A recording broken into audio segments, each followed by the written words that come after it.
So I am showing you a way how to solder two wires with face to face. When usually you are trying to connect with these with just like that, they are going to not fit very well. Well, if you even do something like that, it just comes off, and it's very bad for soldering. You won't get the smooth surface. So I'm showing you the way how to get it smooth. Oh, I forget my one thing before I show you.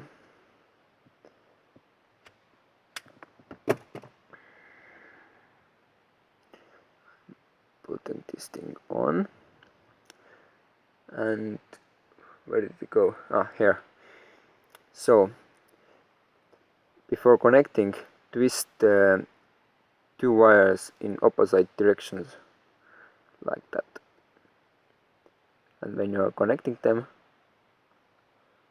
they are squeezing automatically, just like that.